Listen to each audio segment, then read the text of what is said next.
Okay, so I will present essentially computer simulation results of this emergent phenomena of microscale agents. When we look in the nature, we see a number of fascinating collective phenomena emerging for individual objects, like birds, here a flock of birds, or a school of fish. And this kind of coordinated motion needs an individual's response to a neighborhood in order to stay together, to maintain the swarm, the individuals have to sense the environment, they have to process and gather information and respond to the movement of the others. The question is, how does that happen and how can it, in principle, be controlled? So this kind of phenomena appears on all length scales, from mammalians, you know that, from pedestrian dynamics, it's flocks of birds, the school of fish, and goes down to even to microscales for bacteria, for example. And here an example is a neutrophil chasing a bacterium. So there's a bacterium here, and there's a neutrophil following that one. Okay, so every time this individual has to sense the environment, and in principle you want to follow the object, the position of the object. So sensing can be very different on different scales. So birds, for example, use vision. So they have some eyes and they see something in front of them.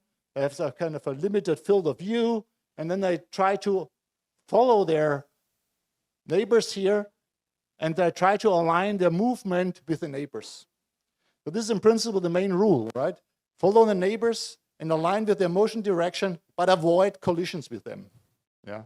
And then they keep that together. So vision in a certain range is typical for this kind of object, also for humans, right? We don't see what's behind. That's different on a microscale. Microscale, bacteria, for example, respond to gradients in concentration of some chemotaxis object, some fluid. So they detect gradients, they have no eyes. They detect gradients, they process this information, and then they respond.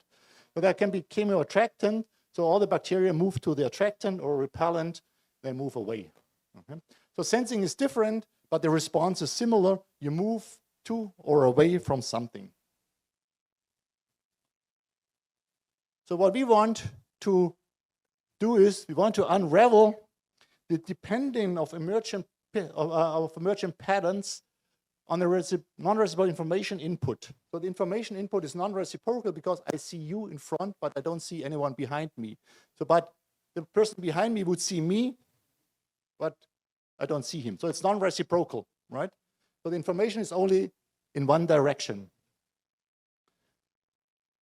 So the question is then, how does it depend? How does this information processing depend on the perception, either the vision or the chemotaxis, the angle of this vision range, for example? The processing of gun information means how fast can I respond to that in that system, and what is my response? That is what we are looking at, and what do we investigate, what happens with as a response for that one. In particular, we're interested in microscales on physical interaction, not birds, right? We are interested in bacteria, let's say some microswimmers, and how we ultimately can control their motion. So here the volume of the object matters, like for birds, right? They don't want to crash into each other. Bacteria also avoid each other. But there's also a fluid-mediated interaction happening on this microscale, which is not there for birds. So there's some particular extra physical interaction mechanism which needs to be considered.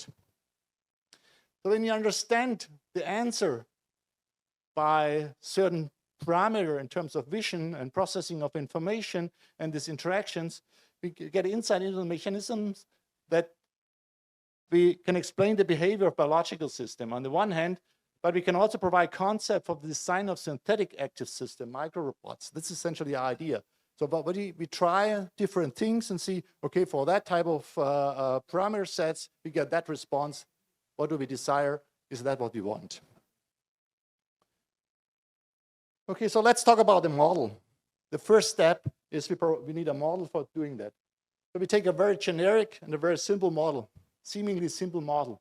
We take on what's called an active Brownian particle. This is a sphere, a colloid, a solid body, which moves in a certain direction, E, with a velocity v0. This is what we call swim velocity of this object, and this is the orientation where it moves to. Okay, so then the equation of motion would be, this is the velocity of the particle. It's overdamped. We are on a microscale. The friction dominates over inertia, so we drop inertia. Is the velocity plus the forces acting on it. And what is particularly important is the noise here. There's a noise, thermal noise in the system, because we talk about microscale systems. Okay, there's always thermal motion on that. So this is the active Brownian particle. Now we want to make it intelligent, this IABP, this intelligent Brownian particle. So it somehow senses the environment. We have no explicit sensing mechanism, so we implicitly impose a sensing type of mechanism and a response by changing the orientation of the swimming direction by a torque or a momentum, or what's here is there's a force, so this just transfers to the direction because this is a unit vector and it changes perpendicular to that. So we have this kind of momentum, but also some noise here. And the noise is always very important because, as I said, this is what we have on the microscale, and also for the strong effect on the dynamics of the system. So we assume that this is thermal noise, the gamma, and the eta is thermal noise, white noise here in the system.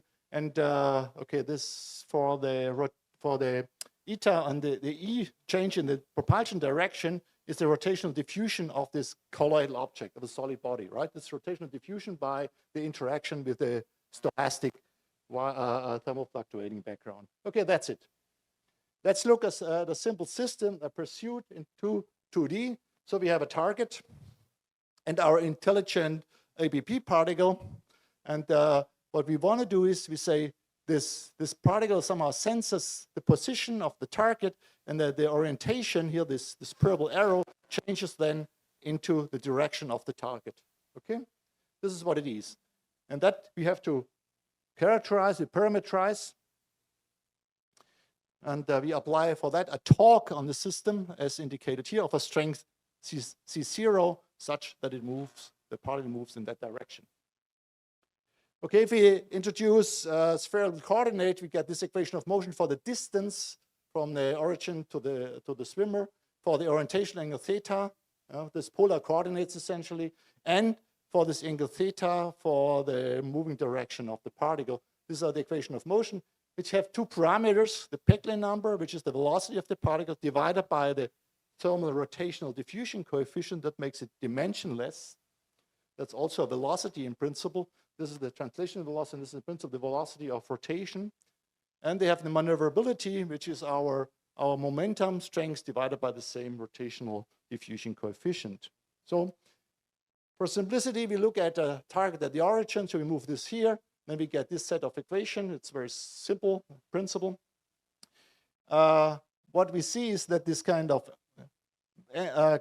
trigonometric function only depend on the difference in the angles, right? So we introduce directly the difference angle here, beta, in that system. So we have in principle here a set of two equations for the variable r and beta. That's all what we have. So this can be solved for certain cases analytically. What we do is we do a simulation. So please note that here the Peckley number is divided by the distance r. So if we have a large distance from the target here, a large distance, so this one from the target, so this factor is less relevant than the omega here. Good. Pursuit of a single target. What happens if we say that the Peckley number is very high and the maneuverability is very high? This is the limit that the thermal noise can be neglected. No thermal noise, okay? Just deterministic overdamped dynamics. Then we get this type of equations. We can look at a stable fixed point, and the stable fixed point would be this red circle, okay? So the particle would run around the target with a radius PE by omega, so we can change the radius by changing these parameters, but that's a boring case, right? The thing is always running around the target. More general, if you change the initial condition, then the more general is a quasi-periodic orbit. So this is this bluish one or the yellowish one. So it circles around on this type of trajectory. So this is without noise. This is also pretty boring. This is without noise. But what happens if we add noise to that? Then this is illustrated by these animations here. These movies from the, so these are many particles which are now try to move to the target. We have a very small velocity and a certain intermediate strong reorientation toward the target. So omega measures how strong we orient the target. Large omega means very strong and fast response to the target. So that is a decent response. And what we see is that all the particles, all the pursuer point toward the target, but with a certain distance. Yeah? They hardly approach it. They remain in a distance. We can change the Pickley number. Now the particles move very fast. So they move very fast and they are persistent in their motion in a certain direction, strong persistence moving in a direction. So they move on this kind of quasi-periodic orbits, what we have been seeing before for the athermal case. So they move around, they move in a certain direction, come back, and so on. As I said before, if you have a large distance, the influence of the Pickley number gets down, right? They have to turn, right, with this omega, because this kind of translational motion effect vanishes with increasing distance. Okay, so we can quantify that and compare also with theory. So what we say is for small Pickley number or very large steering ability, the particles point toward the target, and if they are getting a large persistent motion, they move essentially circling around it, and we get dependingly different distances. For the first case, we get a large mean distance, so that the pursuer essentially does not reach the target, whereas only if you have a certain strong Pickley number, high Pickley number, we can reach the target, and the distance is then about 2 times the characteristic diameter of the object. Okay, that's a simple thing. That's a simple thing. Now, what happens if we let the particle move on a straight trajectory? So the target move on a straight trajectory with a certain velocity, and we control the velocity ratio between target and the pursuer, and we look at a pursuer which is faster than the target. Okay, that's clear. If the target would be slower, then the pursuer is slower than the target, would never reach it. Yeah, so the pursuer has to be faster than the target. So this is a kind of similar situation as before. You just move forward everything, and then there's more higher probability in the back for assembling in the back than that. And if you have the case of the high Pickley number, again, the same velocity. So we see that there's a kind of a tail that the pursuer follow the target here. We can also have a very high velocity, then all the crowd moves together essentially, right? So they're fluctuating laterally, but they move essentially in the same direction. This is the velocity ratio is almost 1 for that. They move very fast. So by that we can control by changing the parameters, we can control the type of dynamic which is shown by the different objects. And we look at the average radius, which we observe. This is about the same as before. Yeah, at divergence at low Pickley number and finite distance at a very high Pickley number. But now it has also an effect due to the velocity ratio. And we can say, look at the success or failure of this pursuit. And it's what we see is, of course, when there is no steering, low steering, essentially no steering, the target is never reached by the pursuer. Only if I have a strong steering ability, I'm able to reach my target. A nice feature is shown when we let the target, this is the triangle here, run around a circle. And we have pursuers of different velocities, different velocity ratios, different activities. What happens is a separation into groups of the pursuer. Yeah? So they move, they follow the target somehow. Well, these ones are in here. They have a very high velocity and a very strong maneuverability. They essentially sit in the center and they are lazy. They just check where it is and reorient and assemble in the center. So by that, we can, in principle, separate pursuers by velocities, etc. Right? So this is a kind of ways of separating them into groups and so on. Yeah.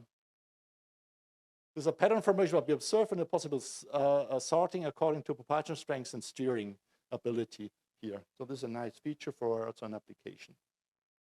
Now let's look at an ensemble of many of these intelligent APP particle. Now we look at the equation with inertia. It's not very different. But what we do is to say we have a particle and had a certain vision range, like the birds in the very beginning, remember?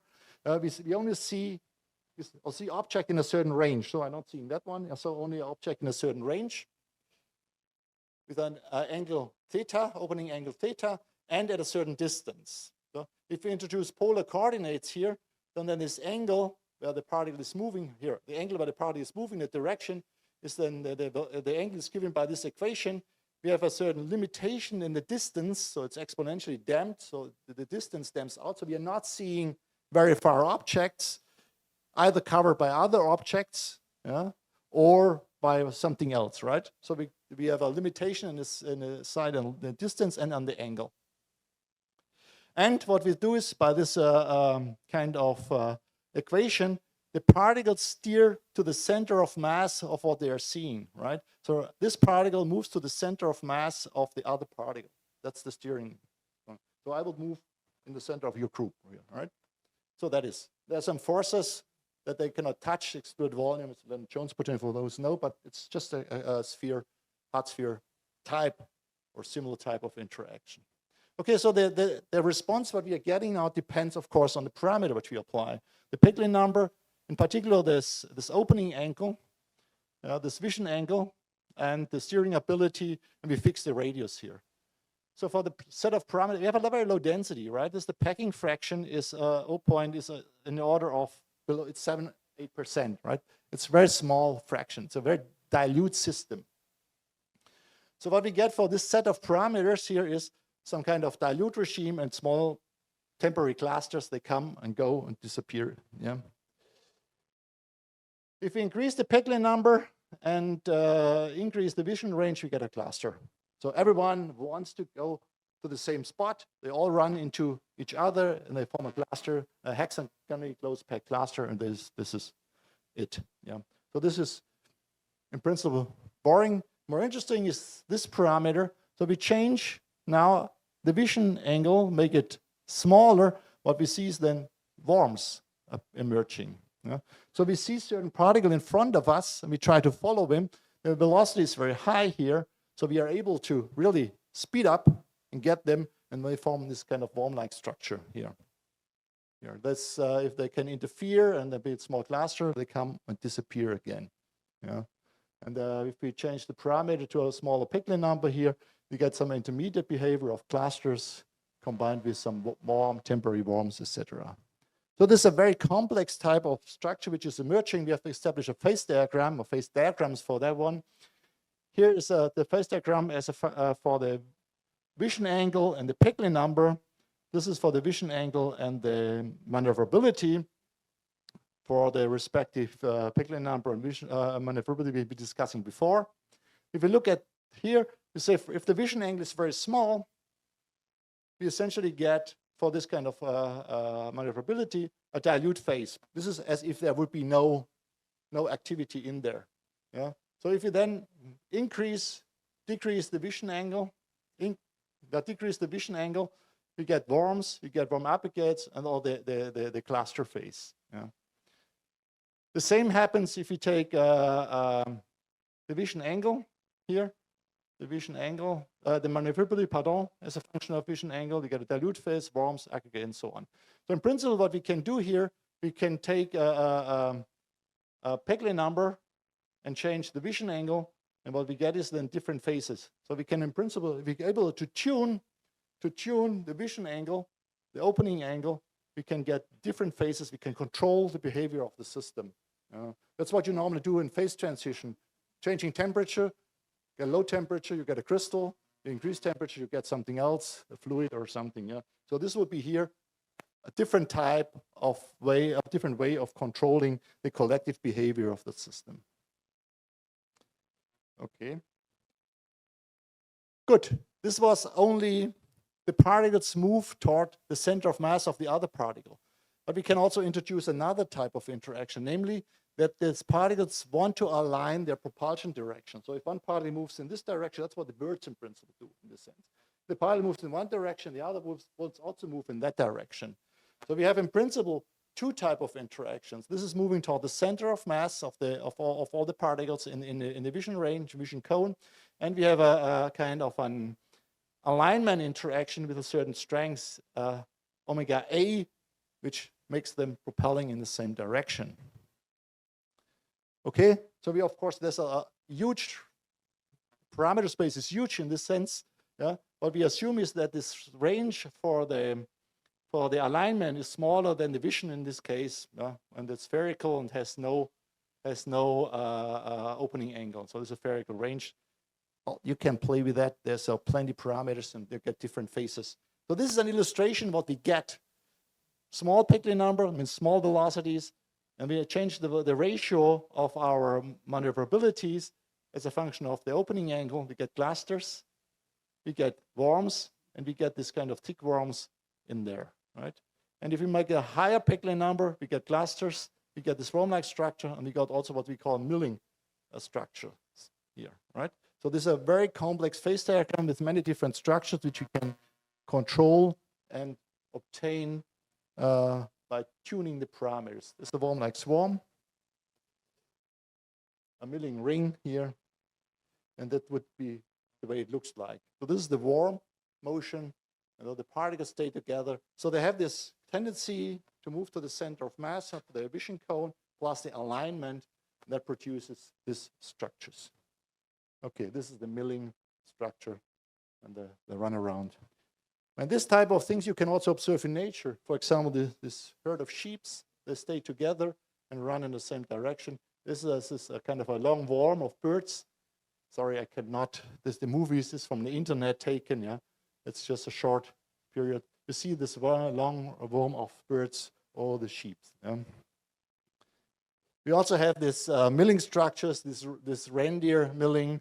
They run around, so they want to move. They don't want to stand. They want to move. I think there's limited space available, so they run around in circles. Here. Okay, that's what you get also from the simulation by tuning parameters and so on. Okay, so far we have been looking at an absence of hydrodynamic interaction, no fluid interaction. But fluid interaction are essentially on the micro scale. Bacteria only swim due to the presence of the fluid, right? They rotate these helices, and by that they move forward. It's like the propeller of a boat. Yeah, they rotate it, and they need the fluid to move forward. It's the friction of the helix with the fluid which moves them forward, and then they do this response here. Okay. Also, this illustrates the effect of hydrodynamics. This is what's called hydrodynamic starving of larval fishes. Look at the larvae. So it opens its mouth, sucks in some food. It closes, food gets out again. So that's why, according to the literature, 98% of these larvae die. They just starve. Yeah, I got it. So we need a model now which accounts for the autonomous swimming of the object. Autonomous swimming, it's not controlled from outside. It's all internally driven. And we take a model inspired by this paramechium, which has this flagella on the surface, and they beat and they propel it forward. Okay, and that's called a squirmer. In a simple sense, it's a sphere with a surface flow field, which mimics certain properties similar to this paramechium. We can have different swimmers. We can have pushers. The flow field is pushed away in front and in the back and sucked in from the side. There's a neutral, no particular, that's called a forced dipole. And there's the opposite, which is called a polar fluid, is sucked in front and the back and squeezed out on the side. This is a bacterium, E. coli, let's say, and Chlamydomonas reinhardti, an example for that. So what we do is we have a model, our sphere, with a flow field on the surface, which allows us to steer the propulsion direction a certain way from an original direction to an aiming direction in the sense that it moves. Yeah, okay. And we use a mesoscale hydrodynamic simulation technique called multiplier dynamics. Okay, well, there's some details in the literature here. And what do we get? If you take pushers, the particles, the purple is the target, and the petrol is the pursuer. So the pursuer follows the target for a certain velocity ratio is 0.8. And this is a pusher pair at a certain distance. If you take the other one, the puller touch each other and move together as if they're a single target.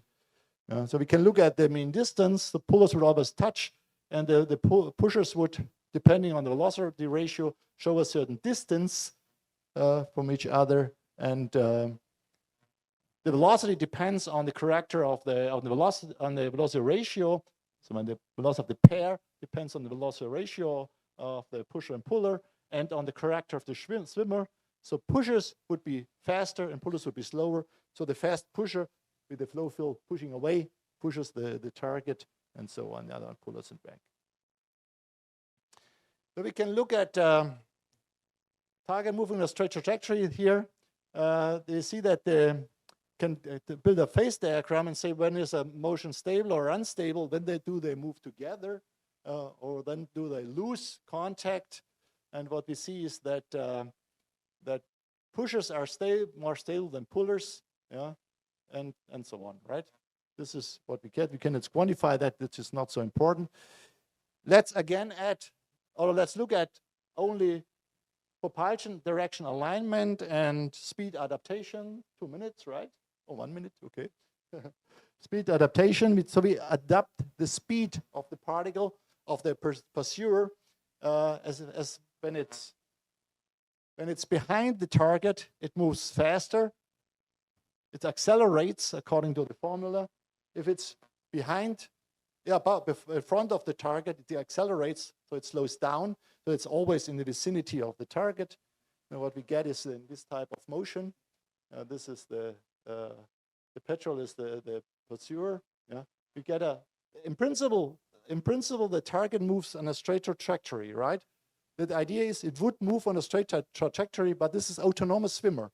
So the pursuer influences the dynamics of the target. It changes the direction and the motion of the target.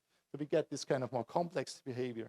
So by that we can, in principle, so the pursuer flow field bends the target.